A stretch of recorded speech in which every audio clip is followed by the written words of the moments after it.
शीतल निमिया की छाँव आज आवाहे सखी। शीतल निमिया की छाँव आज आवाहे सखी। मैया रानी के आरती उतारा है सखी। अवसान मैया के आरती उतारा है सखी। थरिया में पियर पियर अक्षत मढ़ावा। हल्दी के पियर पियर टीकवा लगावा। थरिया में पियर पियर अक्षत मढ़ावा।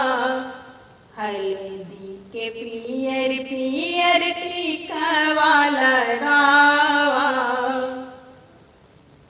और गेंदा फूल के हार बनावा है सखी। गेंदा फूल के हार बनावा है सखी। अवसान मैया के आरती उतारा है सखी। चटपट मैया के आरती उतारा है सखी। सगरो सुहागिन मिलके धूप जलावा। धूप जलावा अगरबत्तियाँ धरावा। सगरो सुहागिन मिलके धूप जरावा। धूप जरावा अगरबत्तियाँ धरावा।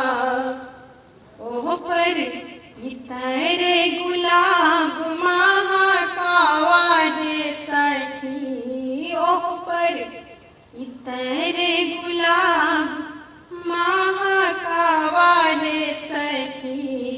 अवसान मैया के आरती उतारा है सखी। चटपट मैया के आरती उतारा है सखी।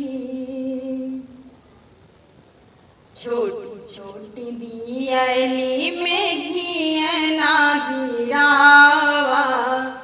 गोल गोल रुइया के बतिया बनावा। छोटी छोटी दियली में घियना गिरावा। गोल गोल रुइया के बतिया बनावा।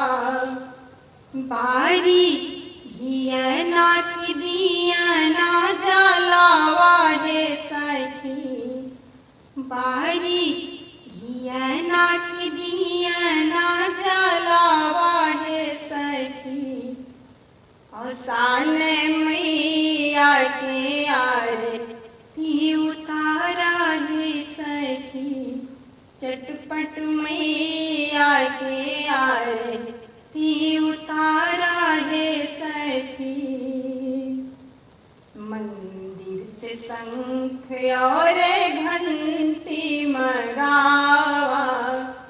ढोलक मजीरा सब संगे बजावा। मंदिर से शंख और घंटी मंगावा। ढोलक मजीरा सब संगे बजावा। आरती की थाल उठावा है सखी। आरती की थाल उठावा है सखी। अवसान मैया के आरती उतारा है सखी।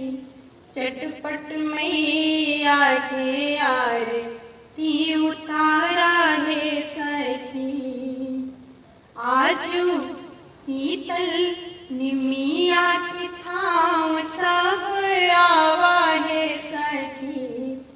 शीतल निमिया के छाँव सब आवा है सखी, आसान मैया के आरती उतारा है सखी, चटपट में